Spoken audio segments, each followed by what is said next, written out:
says get the fire going if you want a bath. Wow. That's the sort of place that we're spending our honeymoon. So if you watched the last video that I uploaded, we got married a few days ago now, which is in reality yesterday. And today we're on our UK honeymoon, staycation, mini-moon, whatever you want to call it. Let's just show you around. It's very rural where we are. We are not far from Whitchurch, which is North Shropshire on the Welsh border. And this estate that we're on has got acres and acres and acres of woodland, including, now this is the thing I'm excited about photographing probably in the morning or maybe late at night, a bluebell wood within like 10 yards of where we're staying. So just look, check this out, look at the hammocks.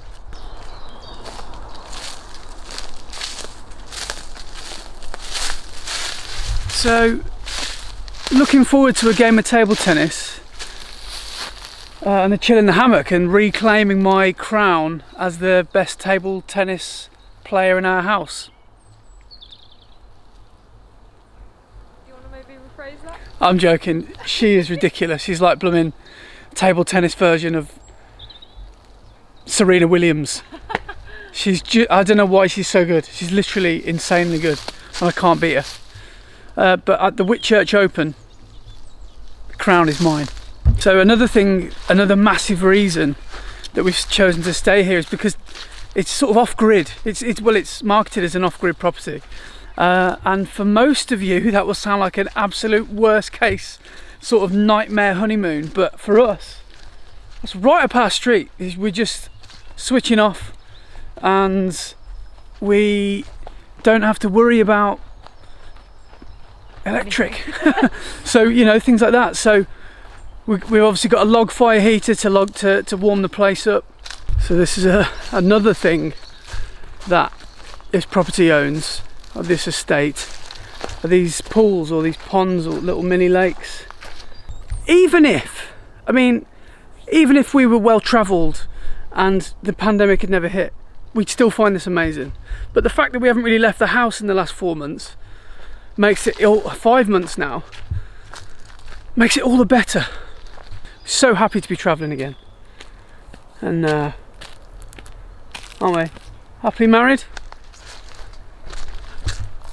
Oh, we're married.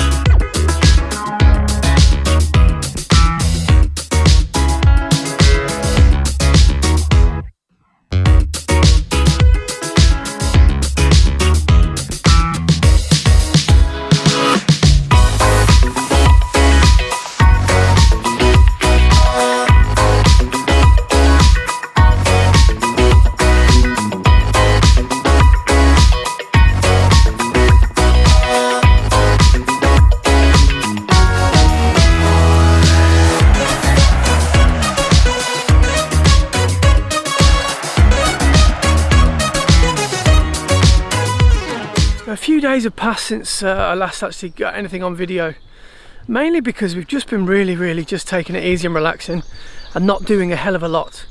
And today, a couple of days have passed, as I said, and I've come down to that lake that we came down to when we first arrived, because I wanted to photograph this. I didn't realise the significance it would have back then, but every day for the last 3 days, Laura's actually been coming down here and journaling what we've been doing, how she's been feeling, that sort of thing. And we both have, actually, because that's one piece of advice we got given. They said, when you get married, one piece of advice we give you, write everything down, because there will be so much that you miss and forget. So yeah, that's exactly what she's doing. Look at that.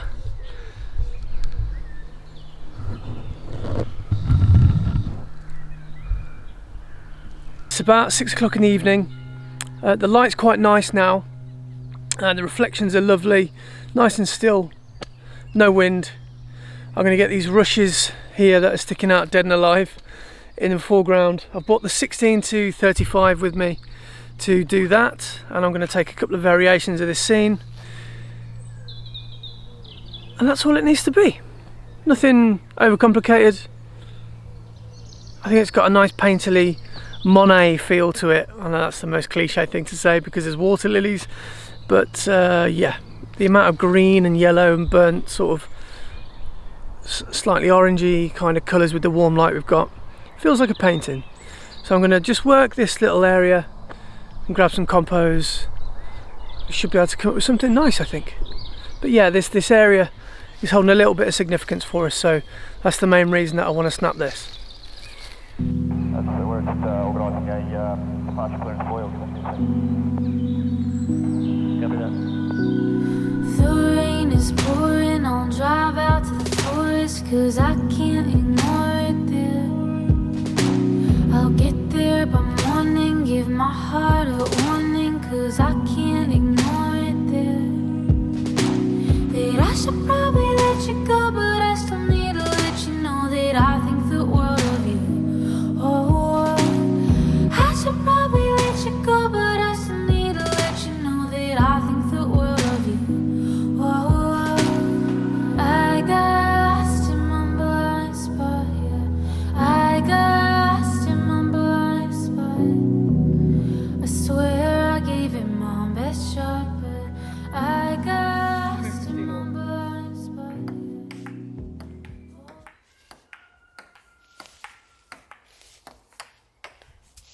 Hate myself. Hate myself. Yes! 21:15! Best of three.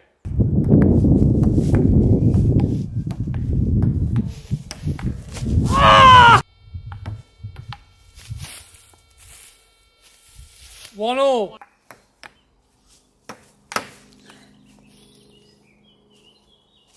I think about someone.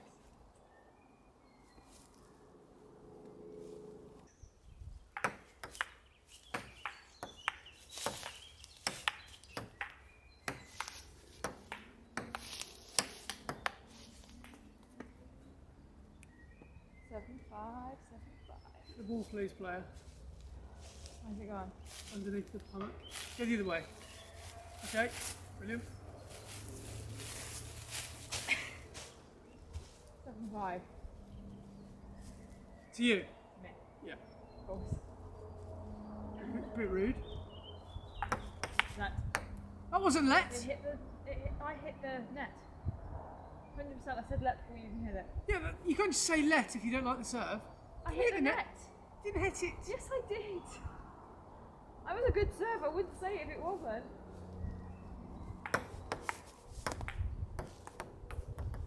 Eight, 5.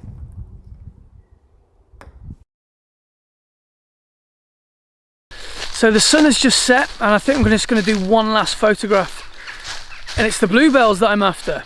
And I've been photographing bluebells now for 3-4 days, so I think I know what I'm talking about. So yeah, I'm a bit of a noob when it comes to this, so feel free to take what I say as a pinch of salt, but with a pinch of salt. But I think I know what looks good, and I know what I like. So what I've chosen to do is photograph the bluebells when the sun is completely set, because the light is actually quite distracting, the dappled light of the woodland sort of working its way across the tree trunks to highlighting certain bluebells. And what I want to do is have a nice even spread of light, and the best way to do that is just wait till the light's completely gone, and that's what I think I'm going to do, and that's what I've done.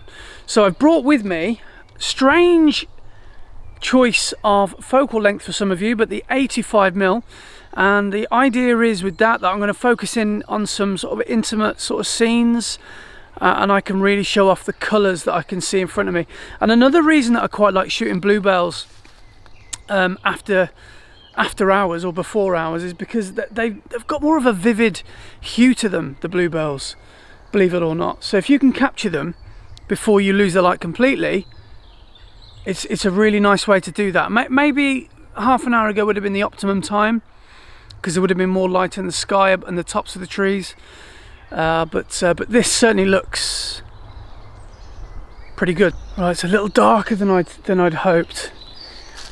I didn't really take into consideration how covered the canopy is, and there's no light leaks at all. So it's actually a little darker than I wanted it to be. So I'm just gonna have a little walk around the woods and see what I can see. What I'm liking and what I'm doing, let me just find my way back out. So what I'm doing and what I'm liking is sort of zooming in. Wait. It's sort of just zooming in on some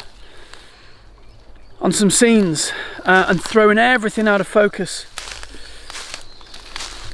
I just think that looks really quite nice, and I'll be honest, at the moment that's all I've got is a really super wide aperture because there's no light.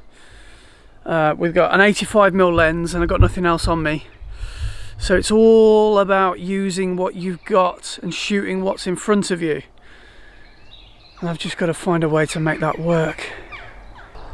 Okay, I found something that I like. Straight ahead of me now is a single tree with some, it's like the only tree in the forest with branches with actual leaves coming off it, and I think it looks really nice.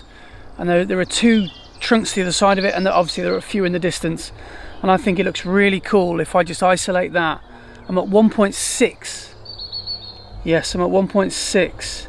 1/25 of a second and ISO 400 randomly. I don't know why I'm at ISO 400, but let's go with it. I'm touching to focus on that tree trunk that I can see. I'll just bring you around so you can see what I'm doing. Can you see that?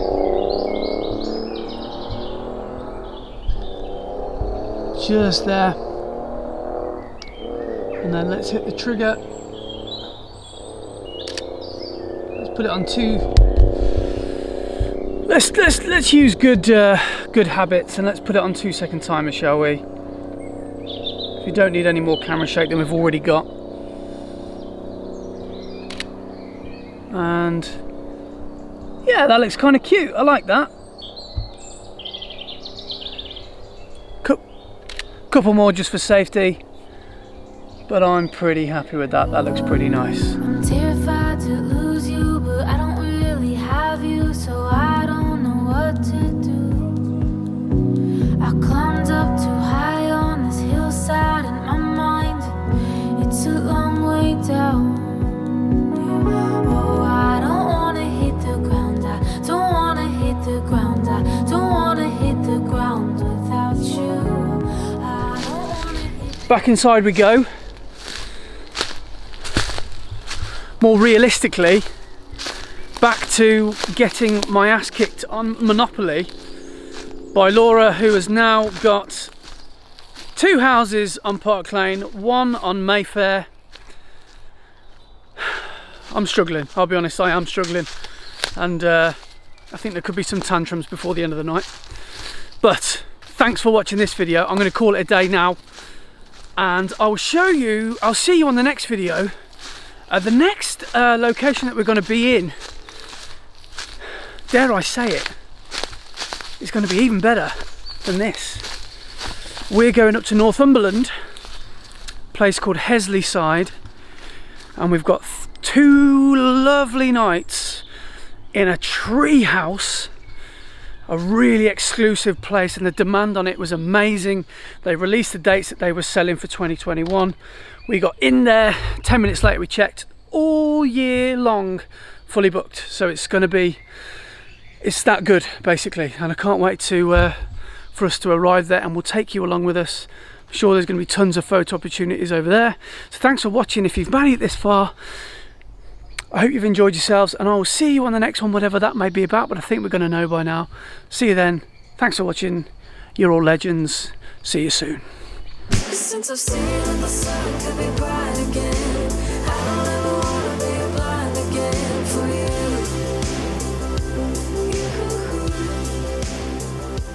'Cause if the stars came alive in my dreams again.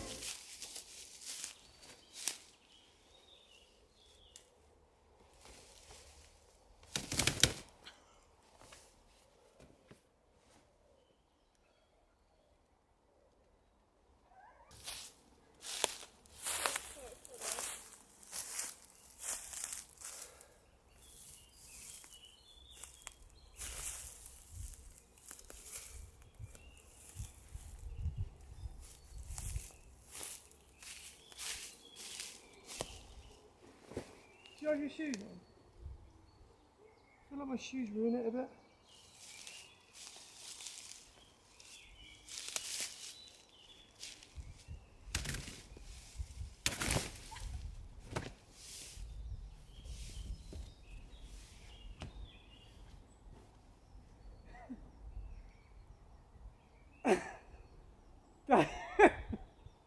That is like being on Oblivion. Have you ever been on Oblivion?